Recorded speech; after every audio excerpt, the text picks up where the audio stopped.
Affaire Cahuzac, patrimoine, publication du patrimoine des élus, ligne économique de ce gouvernement. Ça grogne au Parti Socialiste et ça tombe bien, le premier secrétaire du PS est chez nous pour nous en parler, Harlem Désir.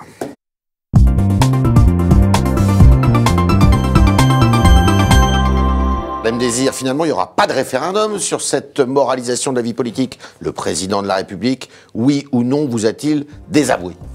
Le président de la République a annoncé qu'il y aurait un projet de loi pour la moralisation, la transparence. Et vous avez désavoué? Non, il n'a pas exprimé sur ce point de vue une position. C'est que simplement, il a choisi la voie de la réforme parlementaire. Mais sous la Ve République, le référendum reste toujours une possibilité. Donc moi je dis, il ne faut pas freiner la volonté de réforme sur ce terrain de la transparence et de la confiance à restituer entre la République et les citoyens. François Hollande, monsieur faible, le président pépère, est-ce que la presse va trop loin avec le président de la République? Le président de la République, oui ou non? Il suit son cap, non. La presse va trop loin. Bien, bravo. Non, il a dit non. Le président de la République reste ferme sur son cap dans un moment de tempête. Il suit sa ligne. Est-ce qu'il faut que François Hollande vire les ministres qui critiquent la ligne justement du gouvernement? Il n'y a qu'une ligne au gouvernement. Il faut qu'il en vire ou pas? Comme l'a dit le président de la République, en ce moment, les Français demandent des résultats, ils ne demandent pas des têtes. Ok. Alors, nos internautes vont répondre à cette question demain et je vous demanderai d'y répondre. Claude Barthelone a-t-il raison de s'opposer à la publication du patrimoine des élus? Je pense que la proposition qui a été présentée par le président de la République, la décision, elle est cohérente. Et c'est l'ensemble de ce dispositif. Il a tort. Il a tort, Barthelone. Ah, bah voilà. Et maintenant, on va écouter Christian Jacob. Non, mais je veux vous dire, c'est l'ensemble. C'est la création de cette haute autorité. C'est le contrôle du patrimoine avec des moyens nouveaux qui vont être donnés. C'est la transparence. C'est l'ensemble de ce dispositif qui va permettre de rétablir la confiance avec les citoyens. On va écouter Christian Jacob. Il a eu des choses à vous dire cette semaine. Tout d'abord, ce rapport, nous l'avons demandé. Et moi, contrairement à M. Hérault, je ne suis pas un ancien repris de justice. Moi, je n'ai pas été condamné à 6 mois de prison comme M. Harlem Désir à 18 mois. Donc aujourd'hui, sur ce rapport, nous avons créé à notre initiative une sanction pénale. Alors, vous êtes un repris de justice, Harlem Désir. Mais je ne vais pas m'abaisser à ce niveau de polémique. Ça tout cela est blessant, bien sûr, parce que tout le monde connaît cette histoire qui relève de l'époque où j'étais militant associatif à SOS Racisme. Simplement, Monsieur Jacob, comme la droite, ils essayent 18 mois de sursis, hein. C'est ça. Oui, enfin bon, écoutez, j'étais pas élu, il n'y a pas eu de peine d'inéligibilité. Je m'en suis expliqué de très nombreuses fois. Oui, ce que je voudrais vous dire, c'est que tout cela, c'est une stratégie. Oui, mais c'est une stratégie, je veux répondre à la droite. C'est une stratégie pour ne pas s'engager et répondre sur les annonces qui ont été faites par le président de la République. Ces annonces, Barthelone, le président de l'Assemblée nationale, c'est quand même le 3e personnage de l'État, dit eh bien non, la publication du patrimoine des élus, ça me dérange, jusqu'où on va aller, quoi. Et tout le monde le dit. Alors là, vous êtes tout seul, on a l'impression que vous êtes tout seul, parce qu'à gauche comme à droite, et même si on va très loin à gauche, eh bien les gens disent non, on n'en veut pas de ça, les élus n'en veulent pas. D'abord, je voudrais noter que dans tous les pays d'Europe, à quelques exceptions près, je crois qu'il n'y a que la Slovénie avec la France qui ne le pratique pas, cela paraît tout à fait normal. Et je pense que ça va être un changement important en France, mais qu'on s'apercevra vite que c'est tout à fait naturel. Dans un système démocratique, il y a une demande de transparence. Il faut rétablir la confiance avec les Français. Que ces outils-là sont suffisants ? Mais vous savez, c'est l'ensemble qui va compter. Le nouveau parquet financier, la haute autorité, les mécanismes de contrôle contre la fraude fiscale et contre les paradis fiscaux. Et donc je pense qu'il faut ne pas freiner la volonté de transparence, de moralisation de la vie politique qui a été annoncée par le président de la République. Il faut se battre contre tous les conservatismes et je pense que rien ne doit empêcher que soient mis en œuvre les dispositions qui ont été annoncées par le président de la République. Si vous aviez à déclarer votre patrimoine, quel serait-il? Alors dites-moi. Bon, d'abord, je vais faire cette déclaration parce que c'est naturel. Alors, vous avez une maison ? Parce que je soutiens cette proposition. Votre patrimoine. Et donc, oui, mais je vais vous le dire. Et donc, simplement, je pense que tout responsable de parti politique, tout chef de parti, doit encourager cette transparence. Et de ce point de vue, donc je le ferai tout naturellement. Je le ferai d'ailleurs dès aujourd'hui. Dites-nous. Eh bien, écoutez, bon, j'ai un patrimoine d'environ 20 000 euros.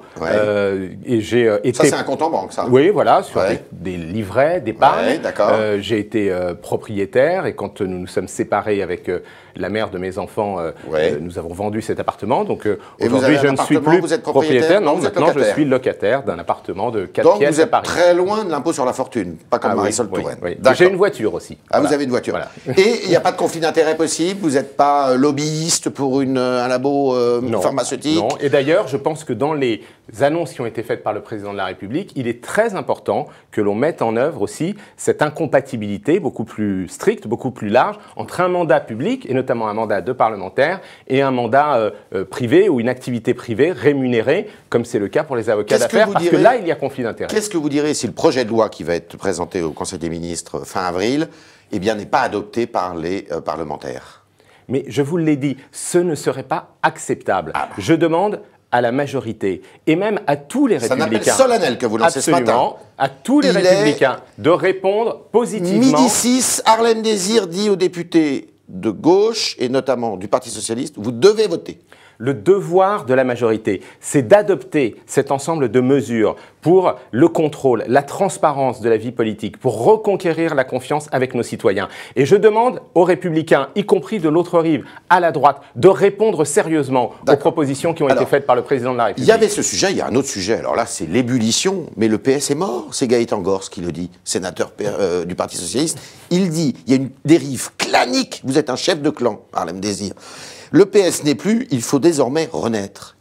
Bon, écoutez, dans le Parti Socialiste, il y a toujours eu des débats et des critiques. Moi, j'invite chacun à travailler. Le Parti Socialiste, il soutient l'action du gouvernement. Et je voudrais dire d'ailleurs que... Ça vous arrive jamais, vous-même, de dire non au président de la République ? Mais le Parti Socialiste, il exprime des propositions. Mais son premier devoir, c'est d'abord de soutenir l'action qui est menée. Parce que c'est une action courageuse pour le redressement du pays, pour que la France pèse en Europe, pour que sa voix soit entendue, pour qu'elle redevienne un lieu où on crée des richesses. Parce que nous en avons besoin pour l'emploi et pour financer notre modèle social.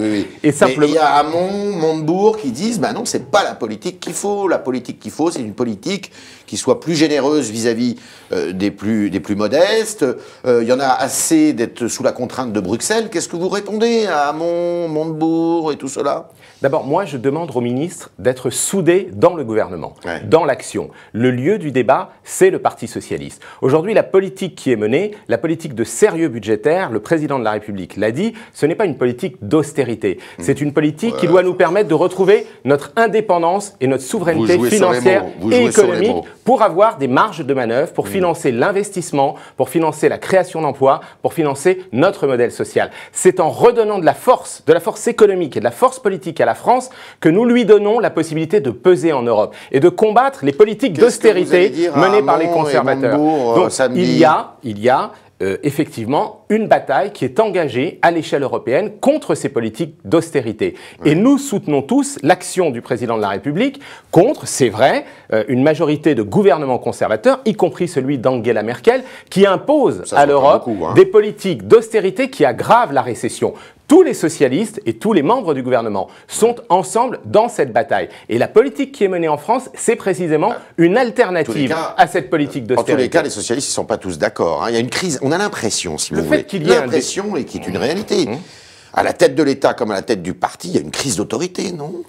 À la tête de l'État, il n'y a aucune crise d'autorité. Et ici, il y a un capitaine, il tient son cap, et il y a une politique, c'est celle qui est menée par le gouvernement. Et chez vous ? Au Parti Socialiste, il y a un débat, parce que ce parti, c'est son histoire, c'est sa tradition, est aussi un parti dans lequel nous aimons à faire vivre le débat interne, mais il y a un soutien, qui est le soutien majoritaire des socialistes, à la politique qui est menée par le président de la République. Moi, j'estime que le devoir du Parti socialiste, c'est la loyauté à l'égard de ce président qui redresse le pays. Harlem Désir, les yeux dans les yeux. La charge est lourde. Bon, c'est toujours un devoir important d'être le premier secrétaire du Parti socialiste, mais aussi exaltant. Merci Harlem Désir, bonne journée.